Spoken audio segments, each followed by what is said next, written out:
नमस्कार मेरे प्यारे दोस्तों, मैं वैभव एक बार फिर से आप सबका स्वागत करता हूं आपके अपने ऑनलाइन प्लेटफॉर्म पर। आप सभी मेरे भाई बहनों का बहुत बहुत स्वागत है। आज के सेशन में हम लोग पॉलिटी के आज के सेशन में हम लोग पॉलिटी के बहुत ही महत्वपूर्ण प्रश्नों को करने वाले हैं, जो कि आपके एग्जाम के लिए काफ़ी इंपॉर्टेंट हो सकते हैं। तो जितने मेरे भाई बहन जुड़ते चल रहे हैं, आप सभी लोगों से निवेदन करूंगा कि सेशन को एक बार आप सभी लोग अपने अपने स्तर पर लाइक कर दीजिएगा, शेयर कर दीजिएगा, और चैनल पर पहली बार होंगे तो चैनल को सब्सक्राइब जरूर कर लिएगा, ताकि जब भी हम लोग लाइव आते हैं तो उसकी नोटिफिकेशन आपको मिल सके। पॉलिटी के बहुत ही अच्छे वाले क्वेश्चंस को करने वाले हैं, ऐसे प्रश्नों को करने वाले हैं जो बार बार आपके एग्जाम में पूछे जाते हैं और आपके आने वाले एग्जाम के लिए काफ़ी इंपॉर्टेंट हो सकते हैं। तो सेशन बहुत ही महत्वपूर्ण होने वाला है। उम्मीद है आप लोगों ने सेशन को लाइक, शेयर और सब्सक्राइब कर लिया होगा। तो चलिए बिना देर किए हुए सेशन को शुरू करते हैं, आज की क्लास को शुरू करते हैं। पहला प्रश्न जो आपके सामने है, स्क्रीन पर है, भारतीय न्यायिक प्रणाली में रिट हैबियस कॉर्पस का शाब्दिक अर्थ क्या होता है। तो अगर आप लोगों ने हम लोगों का मेरा पिछला सेशन देखा होगा तो आप इस प्रश्न को कर पाओगे। पिछले सेशन में हम लोगों ने रिट के बारे में बात की थी कि जो रिट होता है, जो रिट होती है, तो इस रिट को सुप्रीम कोर्ट के द्वारा अनुच्छेद 32 के तहत जारी किया जाता है। ठीक है, क्या होगा, तो अनुच्छेद 32 के तहत सुप्रीम कोर्ट रिट जारी करती है और 5 प्रकार की रिट जारी करती है। ठीक है, 5 प्रकार की रिट जारी करती है और उसी में से एक रिट है हैबियस कॉर्पस। ठीक है, क्या होगा, उसी में से एक रिट है हैबियस कॉर्पस, जिसको हम लोग क्या करते हैं, जिसको हम लोग कहते हैं बंदी प्रत्यक्षीकरण कहते हैं। ठीक है, क्या होगा, तो बंदी प्रत्यक्षीकरण कहते हैं।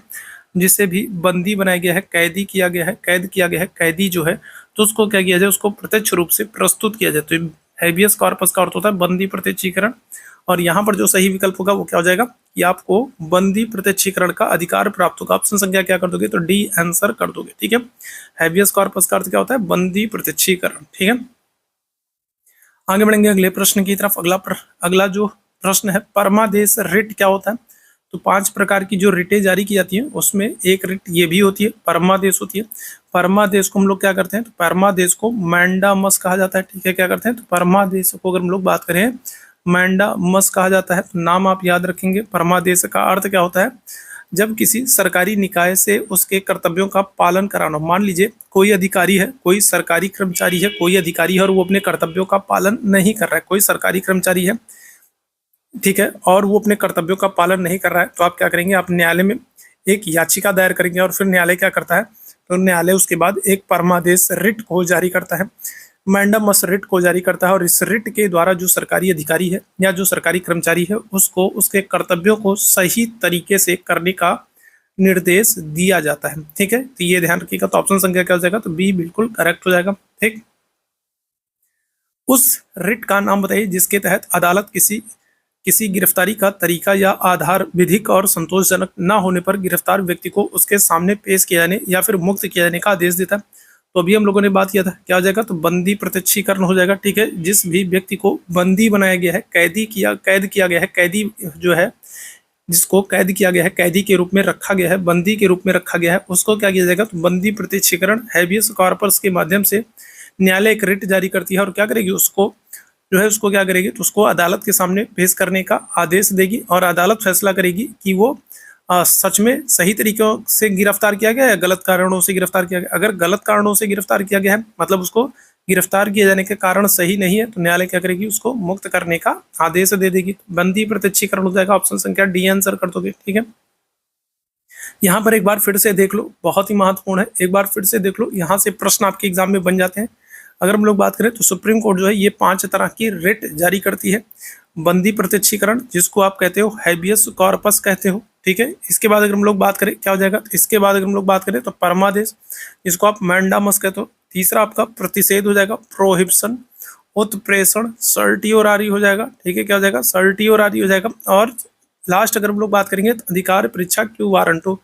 तो ये आप सारे नाम याद रखेंगे। ठीक है, बंदी प्रत्यक्षीकरण, हैबियस कॉर्पस याद रखेंगे, परमादेश, मैंडामस आप याद रखेंगे। ठीक है, प्रतिषेध, प्रोहिबिशन याद रखेंगे, उत्प्रेषण, सर्टियोरारी आप याद रखेंगे और अधिकार परीक्षा क्यू वारंटो याद रखेंगे। क्लियर है, चलिए, तो ये 5 तरह की रिट होती हैं। ठीक है, क्या होंगी, तो ये 5 तरह की रिट होती हैं जिनको न्यायालय के द्वारा जारी किया जाता है। आगे बढ़ेंगे अगले प्रश्न की तरफ। अगले प्रश्न का आंसर करेंगे सभी लोग। अगले प्रश्न की तरफ चलेंगे हम लोग। चलिए, यहाँ पर अगर लोग बात करें तो 4 मूलभूत अधिकारों में से किसी एक का चयन करो जो भारत के नागरिकों और विदेशियों के लिए उपलब्ध होता है, बताइएगा। तो आपसे कह रहा है कौन सा एक ऐसा मूल अधिकार है जो भारत के नागरिक और विदेशी दोनों को प्राप्त होता है। तो याद रखिएगा, अगर हम लोग बात करें तो देखो, अनुच्छेद 15 हो गया, अनुच्छेद 16 हो गया, अनुच्छेद 19 हो गया, अनुच्छेद 29 हो गया और अनुच्छेद 30 हो गया। ठीक है, ये 5 मूल अधिकार ऐसे हैं जो सिर्फ भारतीय नागरिकों को प्राप्त है। ठीक है, क्या हो जाएगा, तो अगर हम लोग बात करें तो ये 5 मूल अधिकार ऐसे हैं जो क्या हो जाएंगे, जो सिर्फ और सिर्फ भारतीय नागरिकों को प्राप्त है। इसके अतिरिक्त जो भी मूल अधिकार होगा वो क्या होगा, वो सबको प्राप्त होगा। ठीक है, चाहे भारतीय हो चाहे विदेशी हो। तो यहाँ पर आप देखोगे क्या हो रहा है, तो अगर हम लोग बात करेंगे अनुच्छेद 15, तो अनुच्छेद 15 आपको पता है कि सिर्फ भारतीय नागरिकों को प्राप्त है। ठीक है, अनुच्छेद 16 सिर्फ भारतीय नागरिकों को प्राप्त है। अनुच्छेद 29 अगर हम लोग बात करेंगे सिर्फ भारतीय नागरिकों को प्राप्त। लेकिन अगर हम लोग अनुच्छेद 26 की बात करेंगे तो ये क्या है, तो ये भारतीय और विदेशी दोनों को प्राप्त है। ठीक है, तो क्या हो जाएगा, तो ऑप्शन संख्या आप आंसर कर दोगे किसको, डी को आंसर कर दोगे। ठीक है, किसको आंसर करोगे, तो आप ऑप्शन संख्या क्या हो जाएगा, डी आंसर कर दोगे। जो आपका ऑप्शन संख्या डी है यही हमारा क्या हो जाएगा, करेक्ट हो जाएगा। ठीक है, क्योंकि आप यहाँ पर देख रहे हो 15, 16, 19, 29 और 30 यही 5 मूल अधिकार हैं जो क्या हो रहा है, जो सिर्फ भारतीयों को प्राप्त है। इसके अतिरिक्त जितने भी मूल अधिकार हैं वो भारतीय और विदेशी दोनों को प्राप्त है। तो ऑप्शन संख्या क्या हो जाएगा, डी बिल्कुल करेक्ट हो जाएगा। ठीक है, आगे बढ़ेंगे अगले प्रश्न की तरफ।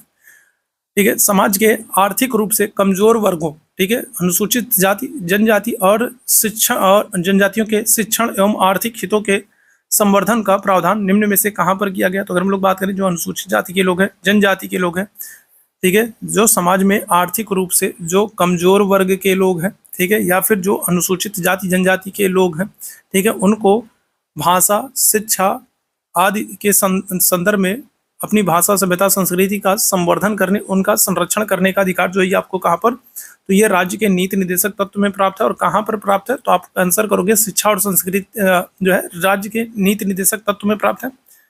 ठीक है, क्या आंसर कर दोगे, तो ऑप्शन संख्या सी आंसर कर दोगे, राज्य के नीति निर्देशक तत्व में। क्लियर है, ठीक है। अच्छा, क्या कह रहा है, समाज के आर्थिक रूप से कमजोर वर्गों विशेषकर अनुसूचित जातियों और अनुसूचित जनजातियों के शिक्षण एवं आर्थिक हितों का संवर्धन, ठीक है, आर्थिक हितों का संवर्धन कहाँ पर किसके अंतर्गत आता है, तो नीति निर्देशक तब तो आप आंसर कर दोगे, ऑप्शन संख्या क्या कर दोगे, तो सी आंसर कर दोगे। ठीक है, अच्छा यहाँ पर एक चीज आप ध्यान रखिएगा, अगर आपसे क्या करता, अगर आपसे ये कहता कि जो यहाँ पर देखो क्या कह रहा है, यहाँ पर कह रहा है आर्थिक रूप से कमजोर वर्गों, ठीक है, आर्थिक रूप से कमजोर वर्गों, ठीक है, आर्थिक रूप से कमजोर वर्गों के लिए मूल अधिकार प्रावधान नहीं करता। देखो ध्यान से सुनना, एससी कैटेगरी की अगर हम लोग बात करें, एससी कैटेगरी हो, एसटी कैटेगरी हो, जो अनुसूचित जाति के लोग हैं, जो है जनजाति के लोग हैं, या फिर जो अल्पसंख्यक वर्ग के लोग हैं, जो अल्पसंख्यक वर्ग के लोग हैं, इनके लिए मूल अधिकारों में प्रावधान किया गया। जो आप अनुच्छेद 29-30 की बात करोगे ना, कि अनुच्छेद 29 और 30 जो है वो शिक्षा और संस्कृति का अधिकार देते हैं, तो अनुच्छेद 29 और 30 जो है ये क्या करते हैं, तो ये अनुसूचित जाति जनजाति और अल्पसंख्यक वर्गों को ही शिक्षा संस्कृति का अधिकार देते हैं, अपनी भाषा, सभ्यता, संस्कृति को सुरक्षित रखने का अधिकार देते हैं, आर्थिक रूप से कमजोर वर्ग को नहीं देते हैं, याद रखिएगा। तो यहाँ पर ये गलत हो जाएगा, ये चीज कहाँ पर, ये राज्य के नीति निर्देशक तत्व में दिया गया है। क्लियर है, ये ध्यान रखेंगे। ठीक है, और अगर आपसे पूछ ले कि राज्य के नीति निर्देशक तत्व में कहाँ पर, राज्य के नीति निर्देशक तत्व में अगर हम लोग बात करेंगे तो अनुच्छेद 46 याद रखिएगा। ठीक है, कहाँ पर, अनुच्छेद 46 याद रखेंगे। अनुच्छेद 46 के तहत अनुसूचित जाति, अनुसूचित जनजाति तथा अन्य जो कमजोर वर्ग के लोग हैं उनको अपनी शैक्षिक और आर्थिक हितों तथा सामाजिक न्याय के संवर्धन के लिए प्रावधान किया गया है। ठीक है, भारतीय संविधान के कार्य की न्याय संगत एवं मानवोचित दशाओं तथा प्रसूति सहायता सुनिश्चित करें। अगर हम लोग बात करें तो जो गर्भवती महिलाएं, तो गर्भवती महिलाओं के लिए कार्यस्थल पर विशेष प्रावधान करने की बात कही गई है। अगर आपसे अनुच्छेद पूछ ले कि किस अनुच्छेद में ये बात कही गई, तो आप आंसर करोगे अनुच्छेद 42 में। ठीक है, कहाँ पर, तो अनुच्छेद 42 में ये बात कही गई, गर्भवती महिलाओं के लिए विशेष प्रावधान करने की बात की गई, और कहाँ पर, नीति निर्देशक तत्व में। कौन से अनुच्छेद में, अनुच्छेद 42 में। ठीक है, ऑप्शन संख्या क्या हो जाएगा, तो बी आंसर कर दोगे। यहाँ पर आप देखो तो अनुच्छेद 42 आपको दिया गया है। ठीक है, यहाँ पर हम लोग बात करें अनुच्छेद 42, अनुच्छेद 42 में कहा गया है कि जो गर्भवती महिला होती है, प्रसूति महिला का मतलब गर्भवती महिलाएं, ठीक है, ऐसी महिलाएं जो गर्भवती हैं, तो उनके लिए क्या है, तो उनके लिए कार्यस्थल पर विशेष सुविधाएं मानवोचित न्याय संगत, जो न्याय संगत हो मतलब जो सही हो, और मानवोचित जो मानव के लिए सही दशा हो, ऐसी दशाओं का वहां पर क्या किया जाए, तो व्यवस्था की जाए। ठीक है, याद रखेंगे। आगे बढ़ेंगे अगले प्रश्न की तरफ। राज्य के नीति निर्देशक तत्वों का अंतर्राष्ट्रीय शांति एवं सुरक्षा की अभिवृद्धि संबंधित है, तो बताइएगा क्या हो जाएगा। तो अगर आपसे यहाँ पर अनुच्छेद पूछा जाए, अगर आपसे यहाँ पर क्या किया जाए, अगर आपसे यहाँ पर पूछा जाए कि नीति निर्देशक तत्वों में किस अनुच्छेद में अंतर्राष्ट्रीय शांति एवं सुरक्षा की बात की गई है, तो आप आंसर क्या करोगे, तो आप आंसर कर दोगे अनुच्छेद 51 कर दोगे। ठीक है, क्या करोगे, तो अनुच्छेद 51 करोगे। चलो ऑप्शन देखते हैं क्या है, तो क्या हो जाएगा, तो अनुच्छेद 51 देखो ऑप्शन में आपको दिख रहा है, और आप आंसर क्या कर दोगे, ऑप्शन संख्या क्या कर दोगे, ए कर दोगे। अनुच्छेद 51 में अंतर्राष्ट्रीय शांति एवं सुरक्षा या फिर वैदेशिक मामलों से संबंधित है। ठीक है, कौन सा, तो अनुच्छेद 51 अगर हम लोग बात करेंगे तो अनुच्छेद 51 क्या है, तो अंतर्राष्ट्रीय शांति एवं सुरक्षा से संबंधित है, या फिर आप कहोगे वैदेशिक मामलों से संबंधित है। ठीक है, कौन सा, अनुच्छेद 51। नीति निर्देशक तत्व, आपको सारे अनुच्छेद याद होने चाहिए। भारतीय संविधान का कौन सा अनुच्छेद राष्ट्रीय महत्व के स्मारकों, स्थानों और वस्तुओं के संरक्षण से संबंधित है। अनुच्छेद 48, अनुच्छेद 43, अनुच्छेद 49, अनुच्छेद 48 है। आंसर क्या कर दोगे, अनुच्छेद 49 जो है ये क्या करता है, तो ये प्राचीन जो स्मारक है, स्थान है, भवन है, जो प्राचीन वस्तुएं हैं, तो उनके संरक्षण के लिए राज्य सरकार को निर्देशित करता है।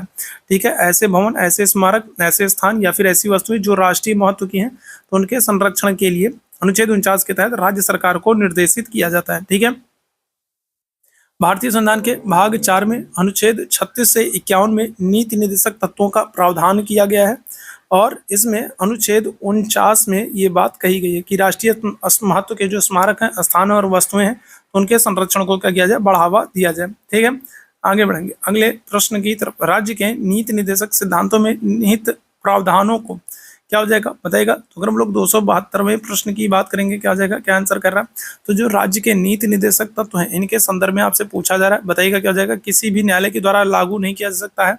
ठीक है, सर्वोच्च न्यायालय के द्वारा लागू किया जा सकता है, उच्च न्यायालय के द्वारा लागू किया जा सकता है, किसी भी न्यायालय के द्वारा लागू किया जा सकता है। तो आपको पता है कि जो सर्वोच्च जो ये नीति निर्देशक तत्व हैं, ये क्या होते हैं, ये वाद योग्य नहीं होते हैं। ठीक है, क्या होते हैं, वाद योग्य नहीं होते हैं, या फिर इन्हीं को आप क्या कहोगे, इन्हीं को आप कहोगे न्याय योग्य नहीं होते। ठीक है, क्या होगा, इन्हीं को आप कहोगे न्याय योग्य नहीं होते हैं। ठीक है, और किस अनुच्छेद के तहत ये बात कही जाती है, तो आप आंसर क्या करोगे, तो आप आंसर कर दोगे अनुच्छेद 37 के तहत। ठीक है, कहाँ तक, अनुच्छेद 37 के तहत कहा जाता है कि वाद योग्य या न्याय योग्य नहीं होते हैं। ठीक है, तो ऑप्शन संख्या क्या हो जाएगा, तो ऑप्शन संख्या ए आंसर कर दोगे, किसी भी न्यायालय के द्वारा नीति निर्देशक तत्वों को लागू नहीं किया जा सकता। ठीक है, ऑप्शन संख्या क्या हो जाएगा, ए बिल्कुल करेक्ट हो जाएगा। ठीक है, चलिए आगे बढ़ेंगे अगले प्रश्न की तरफ। भारतीय संविधान के किस अनुच्छेद का उद्देश्य भारत के संपूर्ण क्षेत्र के नागरिकों के लिए समान नागरिक संहिता को सुनिश्चित करना है। समान नागरिक संहिता की बात कर रहा है, बताइएगा क्या हो जाएगा। समान नागरिक संहिता की अगर हम लोग बात करें तो किस अनुच्छेद में बात की गई है, आप आंसर कर दोगे ऑप्शन संख्या सी, अनुच्छेद 44 में समान नागरिक संहिता की बात की गई। अगर आपसे पहला राज्य पूछा जाए तो पहला राज्य जिसने समान नागरिक संहिता को लागू किया, आप कहोगे गोवा। ठीक है, और अगर आपसे यही स्वतंत्रता के बाद पूछा जाए, अगर आपसे स्वतंत्रता के बाद आपसे पूछा जाए तो आप आंसर करोगे उत्तराखंड। ठीक है, क्या हो जाएगा, तो समान नागरिक संहिता लागू करने वाला पहला राज्य गोवा, और स्वतंत्रता के बाद लागू करने वाला पहला राज्य उत्तराखंड। ठीक है, और किस अनुच्छेद में, तो अनुच्छेद 44 में समान नागरिक संहिता का प्रावधान किया गया। क्लियर है, आगे बढ़ेंगे। भारतीय संविधान का इनमें से कौन सा अनुच्छेद नागरिकों के लिए एक समान सिविल संहिता का प्रावधान करता है, तो वही प्रश्न दोबारा से आपसे पूछा गया, क्या आंसर कर दोगे, अनुच्छेद 44। ठीक है, क्या हो जाएगा, तो अनुच्छेद 44 समान नागरिक संहिता का प्रावधान करता है। नीति निर्देशक तत्वों के संदर्भ में बात करें तो इनको हमने आयरलैंड के संविधान से स्वीकार किया। ठीक है, कहाँ से, आयरलैंड के संविधान से स्वीकार किया। ठीक है, आगे बढ़ेंगे अगले प्रश्न की तरफ। अगला प्रश्न आपके सामने है, संविधान के अनुच्छेद जो राज्य के नीति निर्देशक तत्वों में से एक को प्रतिष्ठापित करता है, में यह निर्दिष्ट किया गया है कि राज्य ग्राम, किस अनुच्छेद में कह रहा है कि ग्राम पंचायतों के गठन, किस अनुच्छेद में कह रहा है कि ग्राम पंचायतों के गठन का, किस अनुच्छेद में ग्राम पंचायत, आपको ग्राम पंचायत शब्द दिख गया तो आपको बाकी चीजें पढ़ने की जरूरत ही नहीं, बताएगा किस अनुच्छेद में ग्राम पंचायतों के गठन का निर्देश दिया गया, क्या आंसर कर दोगे, अनुच्छेद 40, 31, 48, 37, तो आंसर कर दोगे अनुच्छेद 40। नीति निर्देशक तत्वों के अनुच्छेद 40 में ग्राम पंचायतों के गठन का निर्देश दिया गया। ठीक है, ऑप्शन संख्या क्या हो जाएगा, ए बिल्कुल करेक्ट हो जाएगा। ठीक है, क्या हो जाएगा, तो ऑप्शन संख्या ए बिल्कुल करेक्ट हो जाएगा। यहाँ पर आप देखिए क्या कह रहा है, तो आपसे कह रहा है अनुच्छेद जो 40 है, तो यहाँ पर नीति निर्देशक तत्वों में अगर हम लोग बात करें तो ग्राम पंचायतों के गठन की बात की गई है। ठीक है, अगले प्रश्न की तरफ चलेंगे। भारत के संविधान का कौन सा अनुच्छेद राज्य के नीति निर्देशक तत्वों को राज्य के, अच्छा ये भी वही प्रश्न, अच्छा सेम प्रश्न उठा दिया है। ठीक है, सेम प्रश्न राज्य की में अगर हम लोग बात करें क्या आ जाएगा, तो आपसे क्या कह रहा है, तो राज्य ग्राम पंचायतों के, ठीक है, राज्य ग्राम पंचायतों के गठन करने और उनके लिए क्या होगा, उनको शक्तियां और अधिकार प्रदान करेगा। क्या हो जाएगा किस अनुच्छेद के तहत, आंसर कर दोगे अनुच्छेद 44 जो 40 अनुच्छेद क्या हो जाएगा, अनुच्छेद 40 जो भी हम लोगों ने पढ़ा, अनुच्छेद 40 आंसर कर दोगे। ठीक है, आगे बढ़ेंगे अगले प्रश्न की तरफ। राज्य के नीति निर्देशक सिद्धांतों का उल्लेख भारतीय संविधान के निम्न में से किस भाग में किया गया, क्या आंसर कर दोगे। तो नीति निर्देशक तत्वों का जो प्रावधान है वो भाग 4 में किया गया। ऑप्शन संख्या क्या कर दोगे, ए आंसर कर दोगे। ठीक है, तो भाग 4 में अनुच्छेद 36 से 51 में नीति निर्देशक तत्वों का प्रावधान किया गया। नीति निर्देशक तत्व हमने आयरलैंड के संविधान से स्वीकार किए हैं। ठीक है, याद रखेंगे। ठीक है, अच्छा यहाँ पर दो चीजें और ध्यान रखेंगे, यहाँ पर दो चीजें और ध्यान रखेंगे जो आपके लिए मोस्ट इंपॉर्टेंट है। क्या क्या है, तो एक देखोगे आप, डॉक्टर भीमराव अम्बेडकर ने नीति निर्देशक तत्वों को अनोखी विशेषता वाला बताया था। ठीक है, भीमराव अम्बेडकर ने नीति निर्देशक तत्व को अनोखी विशेषता वाला बताया था। और वहीं अगर हम लोग ग्रेनविल ऑस्टिन की बात करें तो इन्होंने नीति निर्देशक तत्व और मौलिक अधिकारों को संविधान की मूल आत्मा का, अगर ग्रेनविल ऑस्टिन की बात करें तो इन्होंने नीति निर्देशक तत्व और मौलिक अधिकारों दोनों को क्या किया है, तो संविधान की मूल आत्मा का है किसने, ग्रेनविल ऑस्टिन। बहुत महत्वपूर्ण ये भी राजनीतिक चिंतन है, तो इनको भी आप याद रखेंगे। क्लियर है, चलिए आगे बढ़ेंगे अगले प्रश्न की तरफ। B.R. अम्बेडकर द्वारा भारतीय संविधान के किस भाग को संविधान की अनोखी विशेषता बताया गया है, तो क्या आंसर कर दोगे, तो क्या हो जाएगा, तो किसको बताया गया है, तो आंसर आप कर दोगे नीति निर्देशक तत्व को। ठीक है, किसको, तो नीति निर्देशक तत्व को डॉक्टर B.R. अम्बेडकर ने संविधान की अनोखी विशेषता बताया। ठीक है, ऑप्शन संख्या क्या हो जाएगा, सी बिल्कुल करेक्ट हो जाएगा। भारतीय संविधान का चौथा अध्याय किससे संबंधित है, अगर हम लोग बात करेंगे क्या हो जाएगा बताएगा, तो भारतीय संविधान का चौथा अध्याय का मतलब भाग से है, तो क्या हो जाएगा, तो किससे, तो ये आपका नीति निर्देशक तत्व से संबंधित है। ठीक है, चौथे भाग में बात करेंगे, चौथे अध्याय में बात करेंगे तो किसका, तो नीति निर्देशक तत्वों का प्रावधान किया गया है। आगे बढ़ेंगे। भारत सरकार के द्वारा अधिगृहित निम्न में से कौन सी नीति राज्य के नीति निर्देशक तत्व द्वारा निर्देशित नहीं होती, बताइएगा। तो कौन सी ऐसी चीज है जिसका उल्लेख नीति निर्देशक तत्वों में नहीं है, तो क्या आंसर करोगे। तो देखो, ग्राम पंचायतों के गठन की बात करें तो ये अनुच्छेद 40 में है। समान नागरिक संहिता की बात करेंगे तो ये 44 में है। और मादक द्रव्यों के निषेध की बात करेंगे तो ये 47 में है। नीति निर्देशक तत्व जिसका उल्लेख नहीं करता वो है भवन निर्माण संबंधी उप नियमों की तैयारी, तो इसका उल्लेख नीति निर्देशक तत्व नहीं करता है। तो ऑप्शन संख्या क्या हो जाएगा, बी यहाँ पर बिल्कुल एकदम करेक्ट हो जाएगा। ठीक है, चलिए आगे बढ़ेंगे अगले प्रश्न की तरफ। भारतीय संविधान के किस धारा के अंतर्गत राज्यों के अंतर्राष्ट्रीय शांति एवं सुरक्षा, तो अंतर्राष्ट्रीय शांति एवं सुरक्षा की अगर हम लोग बात करें, अंतर्राष्ट्रीय शांति एवं सुरक्षा जो है या फिर कहें वैदेशिक मामलों से संबंधित जो है ये अनुच्छेद 51 में है। और अनुच्छेद 51 किस में आएगा, तो आप आंसर कर दोगे नीति निर्देशक तत्वों में आएगा। ठीक है, कहाँ पर आएगा, तो नीति निर्देशक तत्वों में आएगा। ऑप्शन संख्या क्या कर दोगे, ए आंसर कर दोगे। क्लियर है, ऑप्शन संख्या क्या कर दोगे, ए आंसर कर दोगे। ठीक, आगे बढ़ेंगे अगले प्रश्न की तरफ। अगला प्रश्न आपसे क्या कह रहा है, भारत के संविधान में समान नागरिक संहिता के प्रावधानों का उल्लेख कहाँ पर किया गया। समान नागरिक संहिता जो है इनका उल्लेख अनुच्छेद 44 में किया गया है। और ये आपको कहाँ पर, तो ये आपको देखने को मिल जाएंगे भाग 4 में नीति निर्देशक तत्व में। ठीक है, याद रखिएगा, पहला राज्य गोवा और स्वतंत्रता के बाद पहला राज्य उत्तराखंड। ठीक, आगे बढ़ेंगे अगले प्रश्न की तरफ। अगले प्रश्न का आंसर करेंगे, समान नागरिक संहिता का वर्णन संविधान के किस अनुच्छेद में किया गया, क्या आंसर कर दोगे, तो अनुच्छेद 44 में किया गया। ऑप्शन संख्या क्या हो जाएगा, डी बिल्कुल करेक्ट हो जाएगा। भारतीय संविधान के निम्नलिखित में से किस भाग में कार्यपालिका को न्यायपालिका से अलग स्वतंत्र रूप से कार्य करने का, अच्छा अगर आपसे पूछ ली ये बात किस अनुच्छेद में कही गई तो कहोगे आप अनुच्छेद 50 में। ठीक है, कहाँ पर, तो अनुच्छेद 50 में कहा गया है कि न्यायपालिका जो है वो कार्यपालिका से स्वतंत्र रूप से कार्य करे। क्या हो जाएगा करेक्ट आंसर, तो ये हो जाएगा आपका नीति निर्देशक तत्व में। नीति निर्देशक तत्व में अनुच्छेद 50 में कार्यपालिका को न्यायपालिका से स्वतंत्र रूप से कार्य करने का निर्देश दिया गया। ऑप्शन संख्या सी बिल्कुल करेक्ट हो जाएगा। राज्य के नीति निर्देशक सिद्धांतों के संदर्भ में निम्न में से कौन सा कथन सत्य नहीं है, बताइएगा क्या हो जाएगा। तो क्या कह रहा है आपसे कह रहा है राज्य के नीति निर्देशक तत्वों के संदर्भ में कौन सा कथन सत्य नहीं है, आपको ये बताना है। क्या आंसर करेंगे बताइएगा। तो आपसे कह रहा है नीतियां बनाने और कानून अभिनीत करते हुए राज्य को ध्यान में रखने वाले आदर्शों को दर्शाता है। ये तो सही है। ठीक है, ये क्या है, तो ये तो सही है कि कानून बनाते समय में क्या करना है, तो नीति निर्देशक तत्वों को ध्यान रखना है। वे समुदाय के कल्याण को बढ़ावा देते हैं और इसलिए सामाजिक और समाजवादी है। तो ये भी सही है कि नीति निर्देशक तत्वों का उद्देश्य कल्याणकारी राज्य की स्थापना करना है, समाज के कल्याण को ध्यान रखता है। ये उल्लंघन के लिए अदालतों द्वारा कानूनी तौर पर प्रवर्तनीय नहीं। तो बिल्कुल अभी मैंने आप लोगों को बताया था कि नीति निर्देशक जो होते हैं वो प्रवर्तनीय नहीं होते, वाद योग्य नहीं होते, इन्हें न्यायालय द्वारा लागू नहीं कराया जा सकता। चौथा क्या कह रहा है, ये अपने आप में प्रवर्तनीय होते हैं, तो प्रवर्तनीय नहीं होते, यही तो गलत है। ठीक है, क्या हो जाएगा, तो ऑप्शन संख्या डी बिल्कुल करेक्ट जो है आपका गलत हो जाएगा और यही हमारा आंसर हो जाएगा। ऑप्शन संख्या डी हमारा गलत हो जाएगा और गलत ही आपको बताना था, तो क्या हो जाएगा, तो नीति निर्देशक तत्व जो होते हैं वो प्रवर्तनीय नहीं होते हैं। यहाँ पर क्या कह रहा है, यहाँ पर कह रहा है अपने आप में प्रवर्तनीय होते हैं, तो प्रवर्तनीय ही तो नहीं होते हैं। ठीक है, याद रखेंगे ऑप्शन संख्या क्या हो जाएगा, डी हमारा आंसर हो जाएगा, डी गलत है और यही हमारा आंसर हो जाएगा। ठीक है, आगे बढ़ेंगे। भारतीय संविधान का कौन भाग 4 का किससे संबंधित है, भारतीय संविधान का भाग 4 का किससे संबंधित है, क्या आंसर कर दोगे।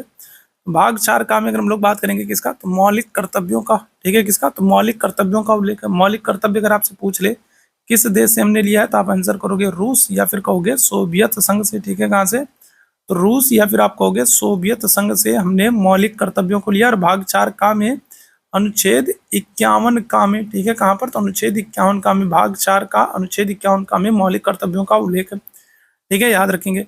यहाँ पर आपको कुछ भाग दिए गए हैं जिनको आपको याद रखना है, जो कि आपके लिए मोस्ट इंपॉर्टेंट है। ठीक है, यहाँ पर आपको कुछ भाग दिए गए हैं जिनको आपको याद रखना है, जो कि आपके लिए मोस्ट इंपॉर्टेंट। भाग 4 का में मौलिक कर्तव्यों का उल्लेख है। भाग 3 में मौलिक अधिकारों का उल्लेख है, कंफ्यूज बिल्कुल मत होइएगा। भाग 4 में नीति निर्देशक तत्वों का उल्लेख है।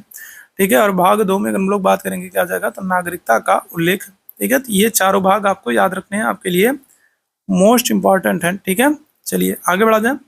आगे बढ़ेंगे अगले प्रश्न की तरफ। संविधान निम्न में से किस संवैधानिक संशोधन के द्वारा मौलिक कर्तव्यों को भारतीय संविधान में शामिल किया गया। कौन सा संशोधन है जिसके द्वारा मौलिक अधिकारों को संविधान में शामिल किया गया, बताइएगा क्या जाएगा, कौन सा संवैधानिक संशोधन है। क्या आंसर कर दोगे, तो आप आंसर कर दोगे 42वां संशोधन हो जाएगा। 42वां संशोधन 1976 और कौन से, तो स्वर्ण सिंह समिति की सिफारिश पर, कौन सी, तो स्वर्ण सिंह, सरदार स्वर्ण सिंह समिति की सिफारिश पर 42वें संशोधन 1976 के द्वारा कितने, तो 10 मौलिक कर्तव्य, कितने, 10 मौलिक कर्तव्यों को जोड़ा गया। ठीक है, कितने, तो 10 मौलिक कर्तव्यों को जोड़ा गया। 42वें संशोधन 1976 के द्वारा सरदार स्वर्ण सिंह समिति की सिफारिश पर 10 मौलिक कर्तव्यों को जोड़ा गया। ऑप्शन संख्या क्या हो जाएगा, ए बिल्कुल करेक्ट हो जाएगा। ठीक है, यहाँ पर देखिए, तो यहाँ पर देखिए क्या कह रहा है आपसे, यहाँ पर कह रहा है आपसे, यहाँ पर आपसे कह रहा है क्या हो जाएगा, कि मूल रूप से संविधान निर्माताओं ने मौलिक कर्तव्यों को संविधान में शामिल नहीं किया था। अगर आपसे पूछा जाए मूल संविधान में कितने मौलिक कर्तव्य थे, तो आप आंसर कर दोगे एक भी। मूल संविधान में एक भी मौलिक कर्तव्य नहीं थे। मौलिक कर्तव्यों को 42वें संशोधन 1976 के द्वारा, ठीक है, क्या हो जाएगा, 1976 के द्वारा भाग 4 का में, ठीक है, अनुच्छेद 51 का में शामिल किया गया है। ठीक है, और क्या हो जाएगा, तो 51 का में अगर हम लोग बात करें तो पहले कितने, तो पहले 10 मौलिक कर्तव्य जोड़े गए थे। ठीक है, और फिर बाद में 86वें संशोधन 2002 के द्वारा क्या हो जाएगा, तो एक और कर्तव्य जोड़ा जाएगा, जिसके बाद कर्तव्यों की संख्या 11 होगी। ठीक है, याद रखेंगे। आगे बढ़ेंगे अगले प्रश्न की तरफ। संविधान में मौलिक कर्तव्यों को इनमें से किस संशोधन के द्वारा जोड़ा गया, क्या हो जाएगा, तो 10 मौलिक कर्तव्य जो है वो 42वें संशोधन से जोड़े गए थे और 11वां मौलिक कर्तव्य जो है वो 86वें संशोधन से जोड़ा गया था। ठीक है, यहाँ पर देखिए एक बार फिर से देखिए, आपके लिए मोस्ट इंपॉर्टेंट है। सरदार स्वर्ण सिंह, कौन, तो सरदार स्वर्ण सिंह समिति की सिफारिश पर 1976 में 42वें संशोधन के द्वारा, ठीक है, मौलिक कर्तव्यों को जोड़ने का काम किया गया। कहाँ पर जोड़ा गया, तो आप आंसर करोगे भाग 4 का में जोड़ा गया। कौन से अनुच्छेद में जोड़ा गया, तो आप आंसर करोगे अनुच्छेद 51 का में जोड़ा गया। ठीक है, और वर्ष 2002 में 86वें संशोधन के द्वारा क्या किया जाएगा, तो एक और मौलिक कर्तव्य जोड़ दिया जाएगा। ठीक है, अच्छा, यहाँ पर आप ध्यान रखेंगे कि जो ये 42वां संशोधन है, ठीक है, ये जो 42वां संशोधन है, इस 42वें संशोधन के द्वारा आपको याद रखना है प्रस्तावना में 3 नए शब्द जोड़े गए थे। कौन कौन से, समाजवादी, पंथ निरपेक्ष और अखंडता, तो 3 नए शब्द भी जोड़े गए थे इसी संशोधन के द्वारा। ठीक है, 42वें संविधान संशोधन को लघु संविधान भी कहते हैं। 86वें संशोधन अधिनियम 2002 के द्वारा कौन सा मौलिक कर्तव्य जोड़ा गया है, क्या आंसर कर दोगे, तो 86वें संशोधन के द्वारा अगर हम लोग बात करें तो जो ये 86वां संशोधन है 2002, इसके द्वारा अगर हम लोग बात करेंगे तो 11वां मौलिक कर्तव्य जोड़ा गया।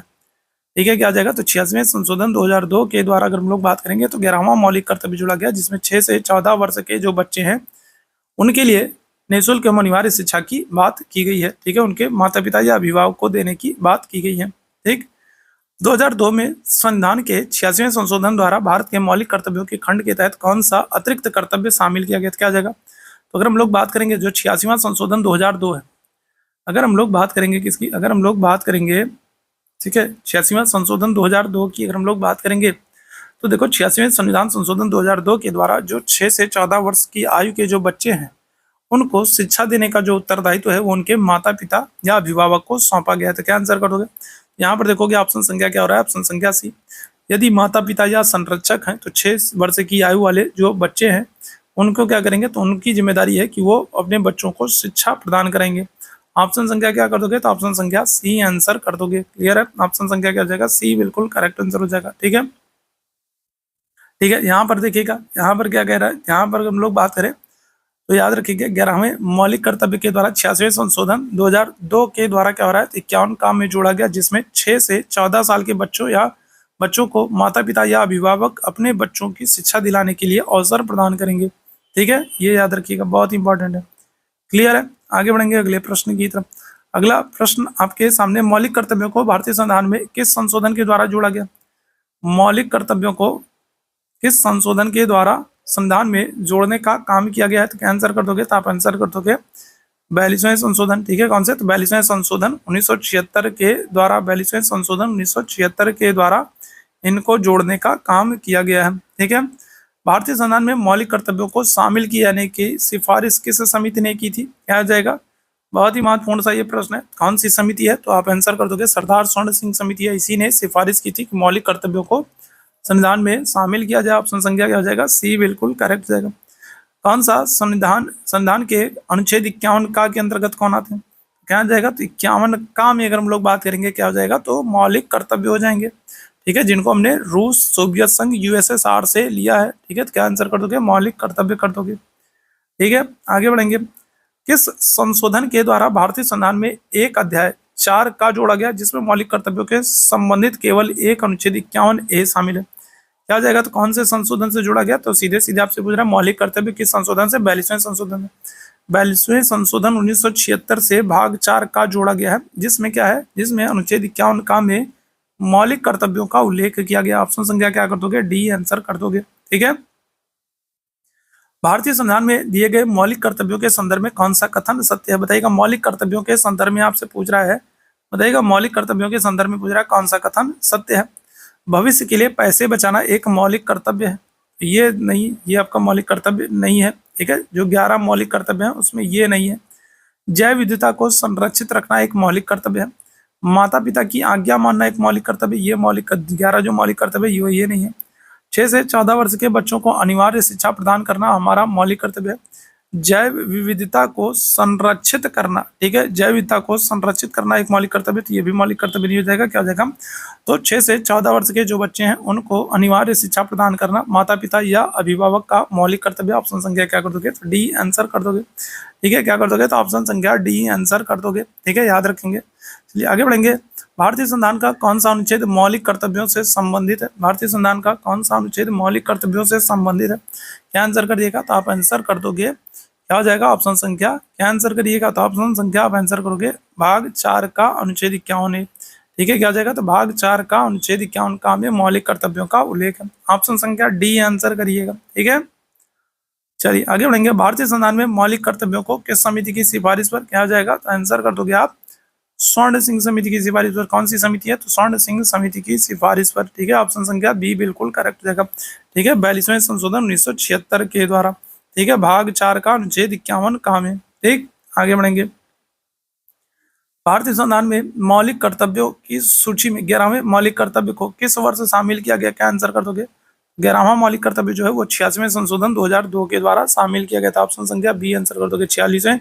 86वें संविधान संशोधन 2002, 86वें संविधान संशोधन 2002 के द्वारा 11वें मौलिक कर्तव्य को शामिल किया गया था, जिसमें क्या है, जिसमें 6 से 14 वर्ष के जो बच्चे हैं, 6 से 14 वर्ष की आयु तक के बच्चों को शिक्षा देने का उत्तरदायित्व उनके माता पिता या फिर उनके जो संरक्षक होंगे, गार्जियन होंगे, उनको दिया गया है। ठीक है, आगे बढ़ेंगे। भारतीय संविधान का अनुच्छेद 51 का किससे संबंधित है? क्या आंसर कर दोगे, तो 51 का अगर हम लोग बात करेंगे तो आंसर कर दोगे मौलिक कर्तव्यों से। ठीक है, किसे, फंडामेंटल ड्यूटीज से संबंधित है। ठीक है, आगे बढ़ेंगे। भारतीय संविधान का कौन सा अनुच्छेद भारत के नागरिकों के मौलिक कर्तव्यों से संबंधित है? 51 का कर दोगे, क्या हो जाएगा, 51 का कर दोगे, क्या हो जाएगा, क्या आंसर कर दोगे, तो आप आंसर कर दोगे यहाँ पर, आप आंसर यहाँ पर क्या कर दोगे, 51 का कर दोगे। 51 का जो है ये मौलिक कर्तव्यों से संबंधित है। ठीक है, आगे बढ़ेंगे अगले प्रश्न की तरफ। भारतीय संविधान में भाग 4 का में शामिल मौलिक कर्तव्यों की कुल संख्या कितनी है? तो मौलिक कर्तव्यों की कुल संख्या कितनी है? तो 11 हो जाएगा। ठीक है, कितना हो जाएगा? तो मौलिक कर्तव्य कितने हैं हमारे? फंडामेंटल ड्यूटीज कितने हैं? 11। ठीक है, याद रखिएगा। 42वें संशोधन के द्वारा नागरिकों के मौलिक कर्तव्यों को भारतीय संविधान में कब शामिल किया गया? तो आपको पता है कि जो ये 42वां संशोधन हो रहा है ये किस वर्ष हुआ था? तो आप आंसर कर दोगे 1976 में होता है। ठीक है, कब हुआ था? तो 42वां संशोधन 1976 में होता है।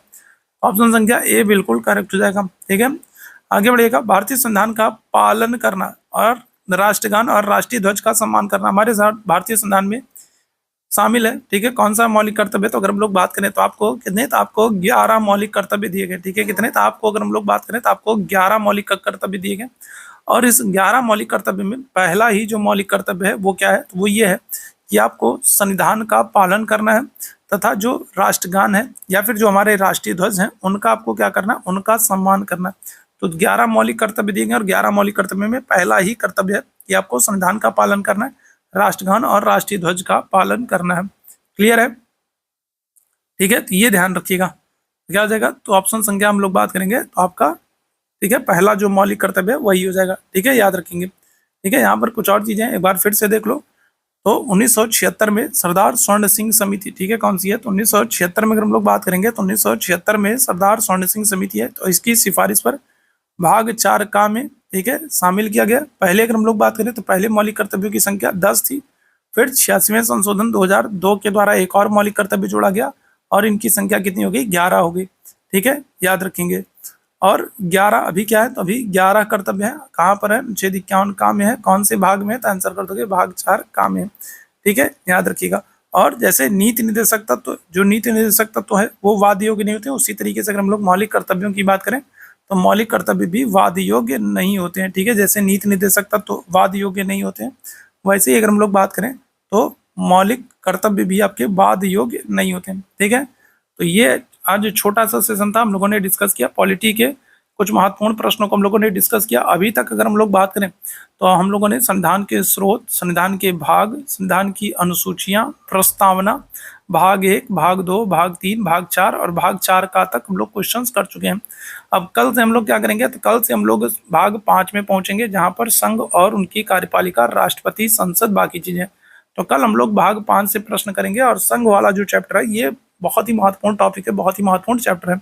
यहाँ से बहुत सारे प्रश्न आपके एग्जाम में बन जाते हैं। तो उम्मीद है आज का सेशन आप लोगों को पसंद आया होगा। सेशन पसंद आया तो सेशन को लाइक कीजिएगा, शेयर कीजिएगा। चैनल पर पहली बार होंगे तो सब्सक्राइब जरूर कर लिएगा। चैट बॉक्स में टेलीग्राम का लिंक दिख रहा होगा, टेलीग्राम चैनल से नहीं जुड़ेंगे तो जरूर जुड़ जाएगा। तो अभी के लिए हम लोग बस इतना ही करेंगे। थैंक यू सो मच आप सभी लोगों को मेरे साथ जुड़ने के लिए। Thank you so much.